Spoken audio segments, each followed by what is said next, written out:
Shalom， 我係 Raymond， 歡迎大家收睇站在十字架下呢個系列十堂人生課。今日係第4課，十字架上最後嘅試探，究竟佢嘅毒鈎喺邊度呢？我哋有冇諗過耶穌最大嘅試探就喺十字架上邊呢？當我企喺十字架下邊，到處都係起哄嘅聲音，有啲宗教領袖控訴耶穌，羅馬士兵喺度嘲笑佢，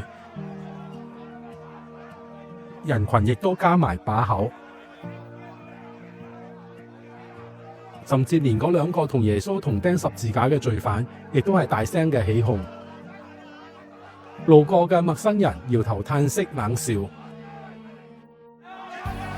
叫喊聲、嘲笑聲、層層疊疊嘅聲音，四方八面咁傳嚟同樣嘅嘲諷。如果你係神嘅兒子，以色列嘅王，基督，以色列嘅王，神嘅基督，猶太人嘅王，你唔係基督咩？呢啲唔係一啲隨意嘅侮辱，呢啲都係稱號。神嘅兒子，以色列嘅王，猶太人嘅王，基督，每一個都係彌賽亞嘅稱號。神嘅兒子係君王嘅稱號，係從詩篇2篇神所高立嘅君王。以色列嘅王係指大衛後裔中神應許嘅統治者。彌賽亞君王係猶太人嘅王。基督，希臘文嘅 Christos 就係彌賽亞嘅意思，即係神揀選並且差遣嚟嘅受膏者。呢啲嘅控訴者，佢哋好清楚知道自己喺度講緊乜嘢，利用呢啲銜頭嚟羞辱耶穌。首先，佢哋用彌賽亞嘅銜頭嚟嘲笑質疑耶穌，然後留心聽，佢哋要佢做乜嘢呢？救救你自己，從十字架上下來吧！注意，呢個係一個關鍵點，佢哋唔係要試探耶穌放棄彌賽亞嘅身份，而係佢哋要求耶穌證明自己係彌賽亞，但係要按住佢哋嘅條件，用你嘅力量救自己，落嚟啦！展示你嘅權能，結束十字架上面嘅苦難。其實我哋以前都聽過類似嘅聲音。喺曠野，撒旦曾經好嚴厲地試探耶穌，你如果係神嘅兒子。撒旦知道耶穌係神所揀選嘅彌賽亞，佢刻意用神嘅兒子呢個彌賽亞嘅稱號嚟挑戰耶穌。撒旦2次講，你如果係神嘅兒子，就吩咐呢啲石頭變成為食物。你如果係神嘅兒子，就跳落去啦。同樣嘅挑釁，同樣嘅施加壓力，要耶穌證明自己。同樣嘅誘惑，係要耶穌為自己嘅利益而行神蹟。撒旦甚至曲解誤用經文，挑戰耶穌從聖殿上邊跳落去，藉此嚟試探天父係唔係會拯救佢。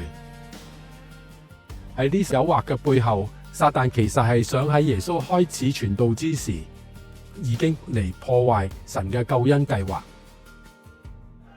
到而家喺十字架上邊，係耶穌傳道生涯嘅尾聲。撒旦用同樣嘅伎倆捲土重來，但係呢一次誘惑更加嘅響亮，更加嘅嚴厲，更加嘅無情。唔再係曠野裏邊2個人嘅對話，而係利用士兵、宗教領袖、罪犯、群眾大聲嘅叫喊：如果你係神嘅兒子，如果你係以色列嘅王，如果你係基督彌賽亞，救你自己，落嚟啦！同樣嘅彌賽亞稱號，同樣嘅考驗，但係而家個風險係更加嚴峻。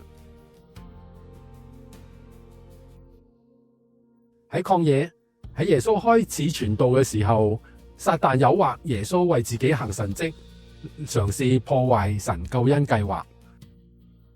到而家喺十字架上邊，耶穌面對嘅試探係喺佢生命嘅盡頭，要佢徹底放棄彌賽亞嘅使命，逃避十字架，拒絕苦難，逃避死亡，違背天父嘅旨意。究竟真正嘅毒鈎喺邊度呢？毒鈎唔係嗰啲嘅嘲笑，毒鈎係喺嗰啲嘲笑下邊隱藏嘅誘惑。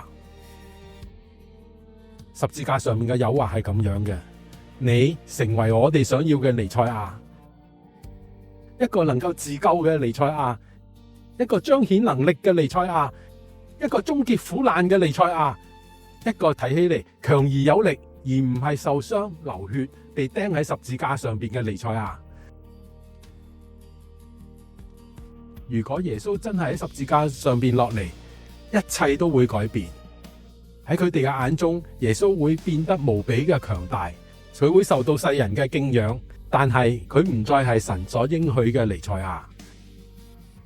呢個就係試探運作嘅方式，佢迫使我哋留意身邊周圍嘅聲音，不從嗰啲唔係出自於神嘅期望，按照人嘅期望嚟證明自己。因此喺十字架上邊嘅試探係要將耶穌塑造成為另一個彌賽亞，一個符合人心意嘅彌賽亞。喺十字架上邊，人其實係要求一個符合佢哋自己心意嘅彌賽亞，佢哋要求耶穌拯救自己，成為佢哋好想要嘅彌賽亞。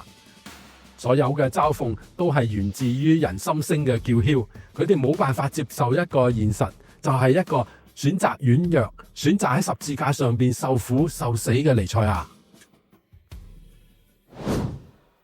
當我靜靜咁企喺十字架下邊，一個真理浮現。十字架上面最大嘅誘惑，其實唔係肉體嘅痛苦，唔係嗰啲生咗鏽嘅鐵釘，唔係荊棘嘅冠冕，唔係嗰啲流血嘅傷口，唔係肉體上邊嘅痛楚。試探嘅目的係要耶穌放棄啦！而家就放棄十字架，放棄十字架，放棄神俾你嘅使命。當我企喺十字架下邊，我嘅心無比嘅沉重。呢一個係叫人警醒嘅事實。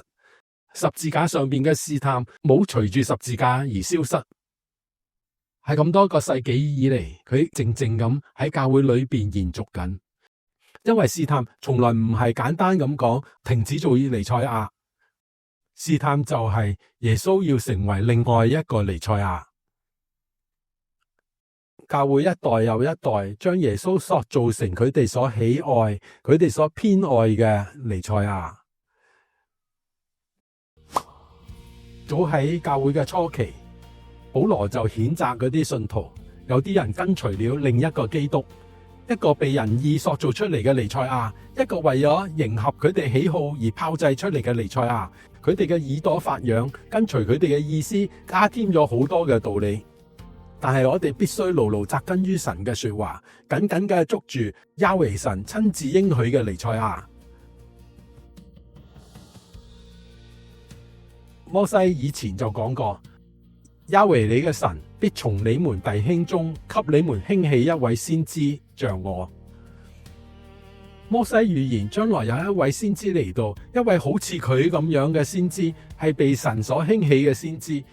呢個應許係指住彌賽亞，佢將會代表神講話，我哋應該要聆聽佢。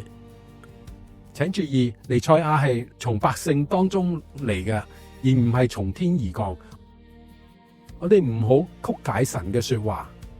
彌賽亞係出自於佢哋自己嘅家族，出自於佢哋自己嘅支派，係人生而為人，蒙召受膏信服。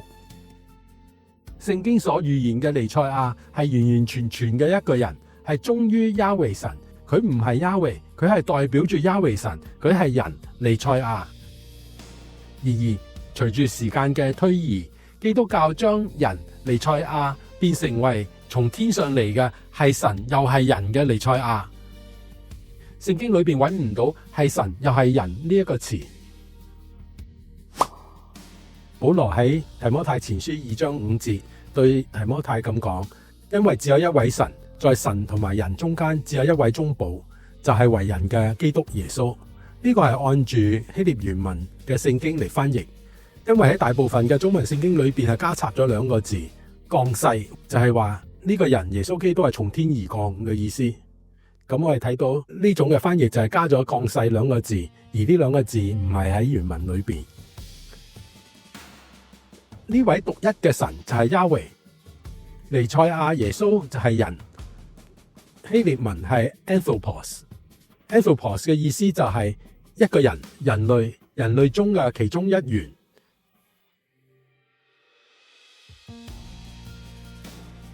咁樣講，今日擺喺我哋面前嘅問題係乜嘢呢？我哋係唔係接受耶穌係Yahweh神所應許嘅嗰一位人彌賽亞呢？定係好似群眾、宗教領袖、羅馬士兵一樣，更喜歡符合佢哋期望嘅另外一個彌賽亞？喺十字架下邊，讓我哋忠於神所應許俾我哋嘅彌賽亞。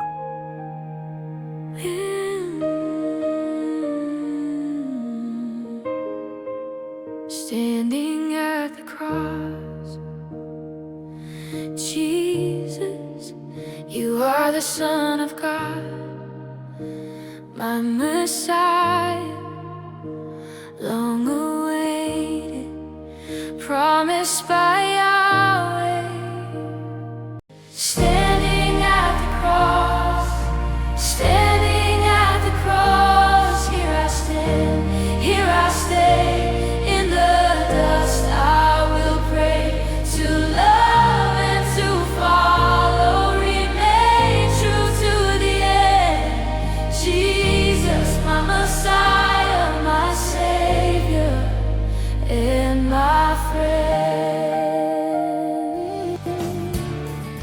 Shalom， 多謝你能夠同我一齊企喺十字架下邊。